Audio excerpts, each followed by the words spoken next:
Hi, my name is Josh. Welcome to my YouTube channel and enjoy my brother's soft ukulele music in the background.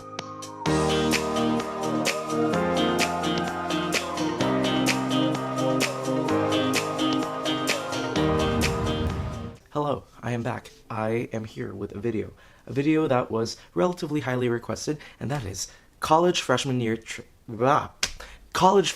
tips. So, as some of you may know, I finished my first year at Dartmouth College, but point is, I think I know some things about freshman year. We'll see how this actually manifests itself into tangible consequences in the future. So currently I am back home.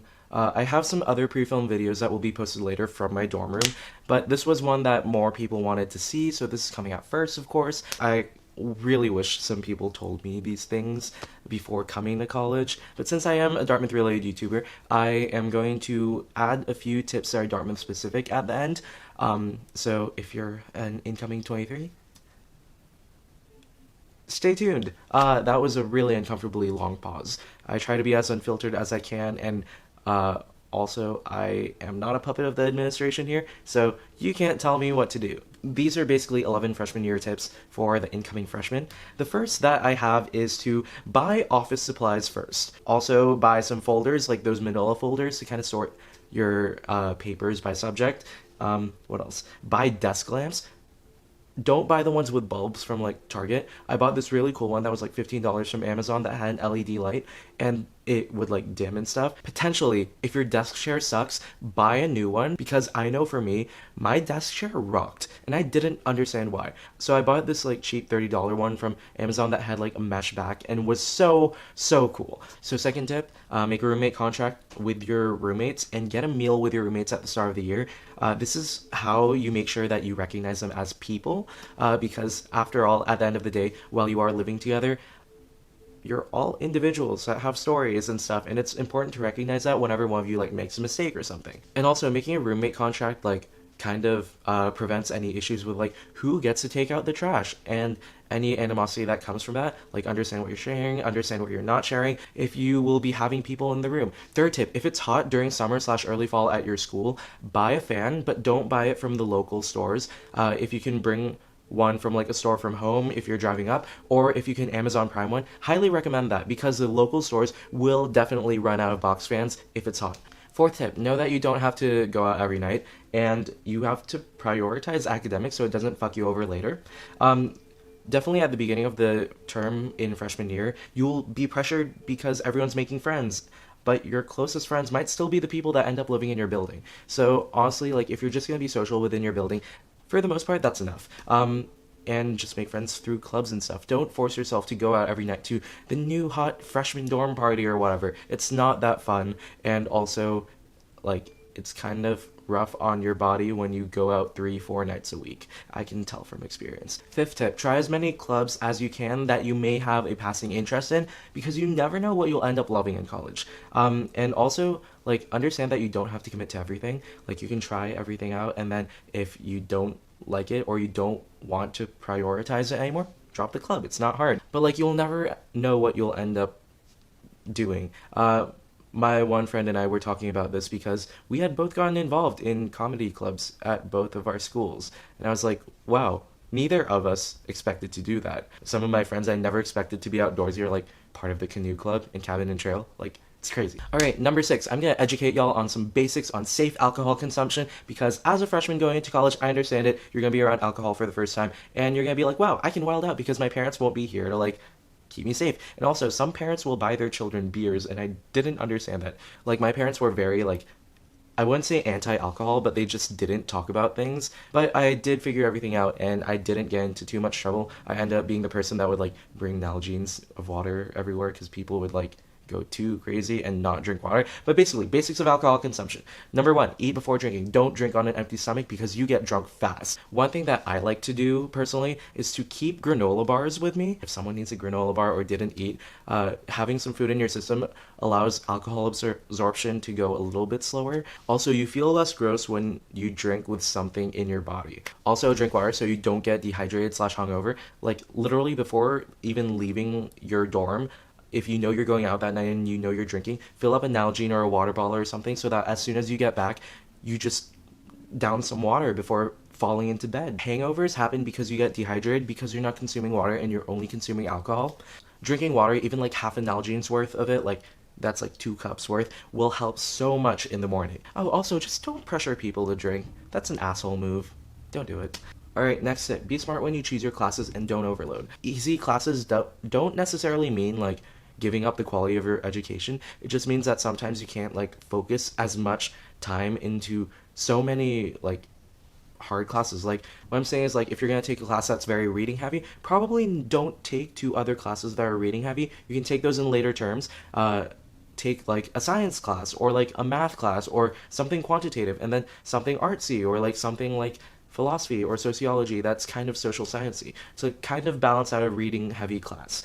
All right, 8th tip is to plan out your schedule in terms of like actually knowing when to go to things, because for me, I tend to do a lot of things and I tend to forget a lot of things. So one thing that's really helped me this term is to use a planner. I use this Clever Fox weekly planner that has like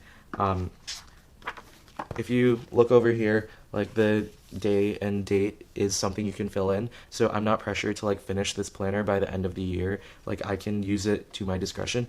Oh, those are empty pages. That's kind of embarrassing. But for example, like over here, I have like my schedule planned out. I usually have meetings listed in there too. Some people tend to use Google Calendar. I personally prefer written planners because, I don't know, actually. Why do I prefer written planners? I think they're just more customizable to me because then I can like draw things and like make little notes and whatever. This is a really clever tip that I am myself very proud of. Whenever like you'll be meeting a lot of people, and if you ask for people's social media, you will remember their names and who you met. I personally ask for Snapchat names because it shows up when like people add you back, so you know that you recently added them, and I'm like, oh, that's their name. That's who I met last night. 10th tip, this is very important. Don't have all your firsts in the same night. Don't black out the first time you drink. Don't drink for the first time when you're going out with a new group of people. Just keep in mind your firsts and don't like combine things. Do them in safe environments, and really like this is how people end up in hospitals because they try for too much on their first time. Not that I condone anything like illegal, of course, but like for your own safety, don't do this. All right, my final tip is going to be geared towards pretty much people of color and first generation low income students.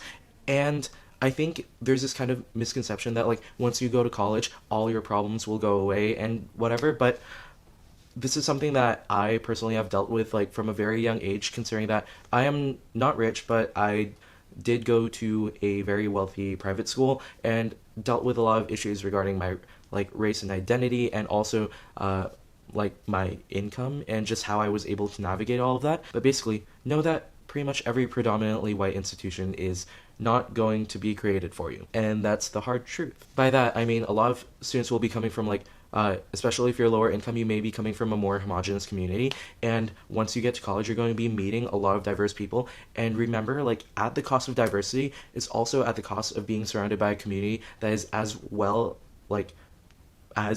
populated and as extensive as your home community. So regarding that topic, I do want to give a little bit of advice, and one is that you are not accepted into a school because you will fit in perfectly, and that this is going to be a place that you feel 100% comfortable all the time. Like that's just not true. To a certain extent, you will fit in, you will find your place at that school, but like I think the more important thing is to understand that I do believe this genuinely, that a big part of why people are accepted is because of what they can contribute to the school and to the campus community. Like the administration and the admissions office of your school, wherever you're going, are both kind of separated in the sense that the admissions office is trying to build a class and trying to impact this community in a positive way, and the administration may be lagging behind that. So like understand that the admissions office did have good intentions in bringing you to campus, but given that information, like you may not feel comfortable in your school environment all the time, but understand that you are given a unique opportunity and a special place that really needs your impact. So I've kind of walked into college with a little bit of a chip on my shoulder, in the sense that like this is a place that I can improve with my presence here, and not necessarily a place that is going to like be comforting for me and going to be a safe haven for me. But in the process of improving the school and contributing to the causes and passions that I have, I believe that I am growing a lot. Come into college with the emboldened idea that you can break into spaces that traditionally were not meant for you. I actually overheard this from a conversation this one sophomore was having with someone I knew, and like the way that they described it was, if I'm going to be a statistic, might as well be a good one. So the way that I view that is that I'm going to be a minority at my campus. I will be a person of color surrounded by predominantly white people. But if I break into these spaces, it's going to be easier for people after me to also break into these spaces. If there's a part of campus that is going to be uncomfortable for you, but you feel passionate enough to like be a part of, know that you're contributing so much by just being there. Whether that's a club, sports team, a club team, a Greek house, or just a college major, like the presence of you in those positions can serve as inspiration for other people. And while it may be harder for you to achieve success in that way, you're contributing to the people that are coming after you. So I just tend to look at this in the very big picture point of view, and that's what kind of keeps me sane and happy about everything. Alright, for my Dartmouth kids, so I just have 3 main tips for you. The first is go on trips. Like, even if you're not outdoorsy, trips is more about the people and being introduced into the community of Dartmouth and having a little network going into campus, and it just makes you feel a lot more like comfortable with everything. Like, I have friends that didn't go on trips and they had to figure a lot of things out from Dartmouth that I learned from my trip leaders, and like that I went to my trip leaders to ask. Second thing, take placement tests. This might be a general tip too, but just take placement tests even if you don't think you're going to be majoring in this thing or like taking this certain class.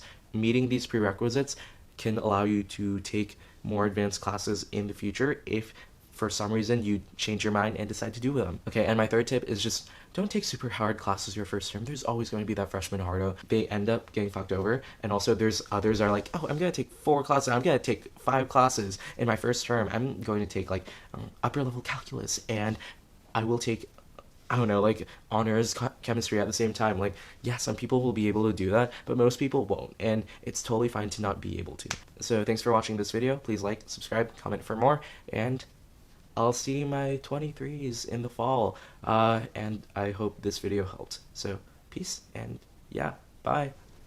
Woo!